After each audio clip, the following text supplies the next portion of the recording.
Chapter 104 Raghav ने गहरी सांस ली। जब उसने उसे बाथटब में डाला तो वह पहले से ही खुद को जबरदस्ती कंट्रोल कर रहा था, क्योंकि वह जानता था कि उसकी मेंटल कंडीशन ठीक नहीं है।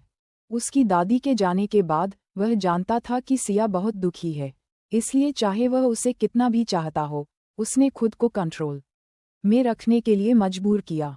लेकिन अब खुद उसको रोक रही थी। ये देखकर उसकी आंखें काली पड़ गई। उनमें आग की लपटें उठ रही थीं और उसने धीमी आवाज में उसे चेतावनी दी, ऐसा काम मत शुरू करो जिसे तुम संभाल नहीं सकती, वरना बाद में तुम्हें पछताना पड़ेगा। उद्धरण चिन्ह, मेरे साथ रहो, सिया फुसफुसाई। वह राघव की डोमिनेंसी से डरती थी, लेकिन अभी उसे ठीक इसी की जरूरत थी। इस समय यदि वह अभी भी अपने आप को रोक सकता तो वह मेन नहीं होता। राघव ने एक पल में अपने कपड़े उतार दिए और केवल एक ही बात कही, बाद में मत रोना। इसके बाद बाथरूम, ड्राइंग रूम, घर का हर एक कोना उनके जुनून का सबूत था। इस बार राघव ने बिल्कुल भी पीछे नहीं हटा। वह सावधानी बरत रहा था, क्योंकि वो दोनों काफी दिनों बाद साथ आए थे। हालांकि वह पूरी तरह संतुष्ट नहीं था, फिर भी उसने सिया को आसानी से छोड़ दिया था। लेकिन इस बार सिया भी उतनी ही एक्साइटेड थी जितना कि वह था। हालांकि वह जानता था सिया सिर्फ ये सब बिहान के साथ बिताए गए समय को बुलाने के लिए कर रही है। एक तरह से देखा जाए तो वह उसका इस्तेमाल कर रही है, पर इन सब के बाद भी वह उसकी हेल्प करने के लिए खुश था। सिया ने जब तक उसका साथ दिया जब उसके शरीर ने उसका साथ दिया। एट लास्ट वो बेहोश हो गई, पर राघव उसके इस हद तक साथ देने के लिए खुश था। हालांकि उसके शरीर पर पड़े जगह जगह नील निशानों को देखकर उसे गिल्ट महसूस होने लगा। थोड़ी देर उसे अच्छे से साफ करने के बाद ब्लैंकेट पड़कर सुला दिया और खुद किचन की ओर चला गया। आधी रात को सियरा भूख से जाग उठी। जैसे ही वह हिली, उसके बगल से एक गहरी आवाज आई, तुम उठ गई हो? उद्धरण चिन्ह, आधी नींद में सिया ने अचानक कहा, अब और नहीं। उद्धरण चिन्ह, राघव शौक रह गया। उसने खुद से कहा, क्या यह मुझे हपसी जानवर समझता है, जो उसे सांस तक नहीं लेने देगा? फिर उसने सिर हिलाते हुए उसे बिस्तर से उठा लिया और कहा, डोंट वरी, इस बार सिर्फ खाना है। उसने कहा। उसने उसके पेट को छुआ, ये बहुत सपाट था। ओह, तुम इतनी पतली हो। सिया के शरीर पर सिर्फ स्किन और हड्डियां थी, जो साफ दिखाई देती थी। सिया ने इन सारी बातों में सिर्फ एक शब्द सुना, खाना। जैसी उसे समझ में आया कि राघव उसे खाने के लिए बोल रहा है तो वह खुशी से सिर हिलाते हुए बोली, नहीं।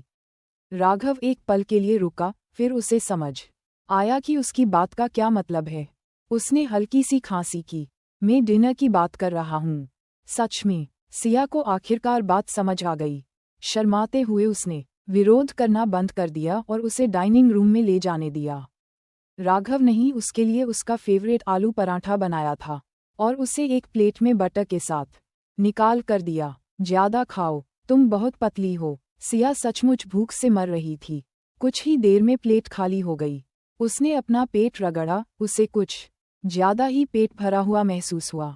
मुझे थोड़ी देर बैठना है। उद्धरण चिन्ह, राघव ने धीरे से उसका पेट सहलाया। उसके सहारे झुककर सिया ने उसके शरीर की गर्माहट महसूस की, जिससे उसे शांति का एक अजीब सा एहसास हुआ। दिन में जो कुछ भी हुआ वह उसे एक बुरे सपने जैसा लग रहा था। अब जाकर उसे लगा कि वह उस बुरे सपने से जाग गई है। ये देखकर कि वह बेहतर दिख रही है, राघव ने कहा, रुद्र ने मुझसे कांटेक्ट किया है। उसने बताया है उसके लोग पहले इन्वेस्टिगेशन पूरी करेंगे। उनके पर उनके अपने तरीके हैं। विहान ज्यादा देर तक नहीं भाग पाएगा।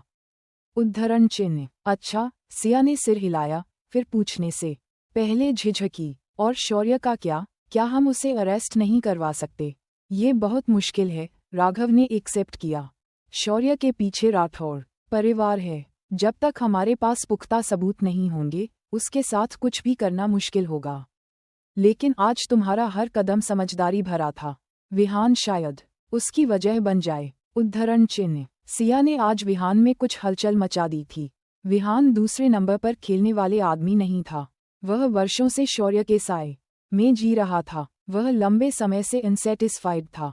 शौर्य को आज जो कॉल आया था, मुझे लगता है वो मेरे बारे में था, सिया ने कहा, जिस पर राघव ने सहमति में सिर हिलाया। कुछ देर तक बात करते रहे जब तक कि सिया फिर से सो नहीं गई।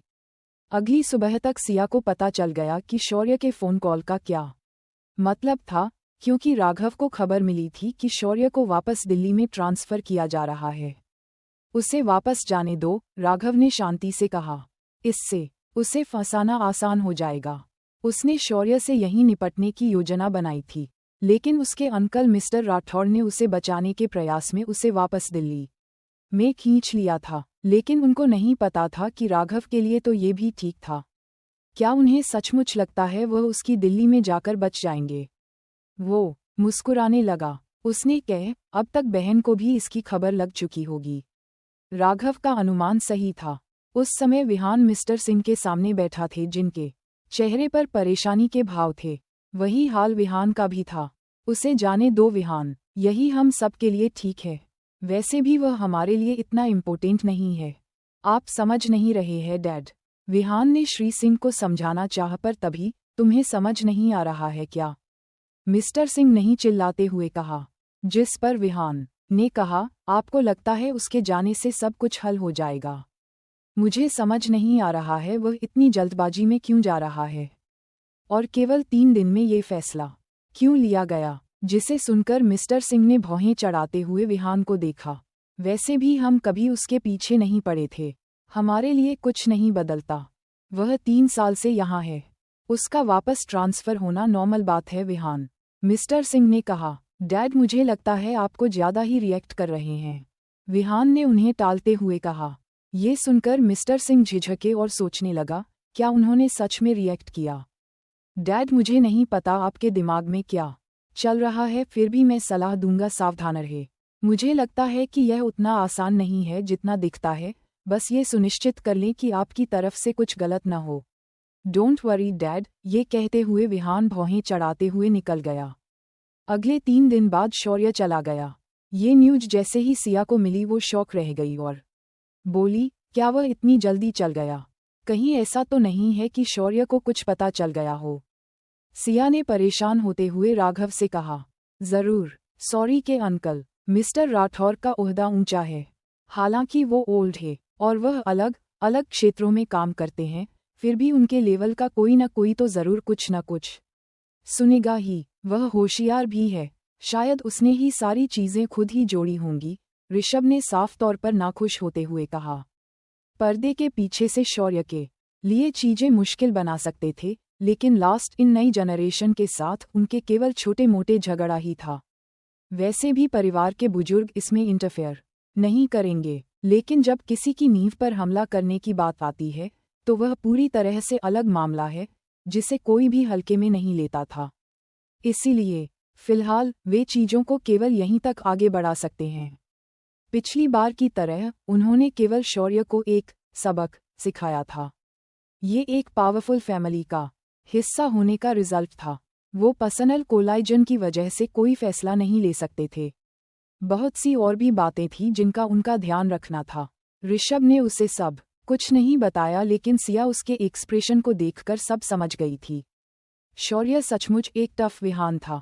वह बता सकती थी। कासोन के बारे में बात करते समय ऋषभ लगभग अलर्ट नहीं था। उसके लिए विहान से छुटकारा पाना चींटी को कुचलने जितना आसान था। लेकिन शौर्य पूरी तरह से एक और मामला था। सिया उस पर और जोर नहीं डालना चाहती थी। इसके बजाय उसने कहा, अब मुझे इस बात की चिंता है कि विहान को पता चल जाएगा और वह सब मिटा देगा। उन्हें अभी भी उसके ह्यूमन एक्सपेरिमेंट का लैब की जगह नहीं मिला था, और विहान ने ये बता दिया था, यदि उस जगह का पता चल गया तो सेल्फ डिस्ट्रक्शन सिस्टम तुरंत एक्टिव हो जाएगा। यदि वे इस बार उसे हराने में असफल रहे तो उन्हें शायद दूसरा मौका न मिले, लेकिन इससे पहले कि वह फोन कर पाती, एक मजबूत हाथ ने उसे पकड़ लिया। यदि विहान को डाउट हुआ तो तुम खतरे में आ जाओगी, राघव ने चेतावनी दी। उसकी अभिव्यक्ति उदास थी। सिया, तुमने मुझसे प्रॉमिस किया था। उद्धरण चिन्ह। उसने प्रॉमिस किया कि वह अपने आप को खतरे में नहीं डालेगी।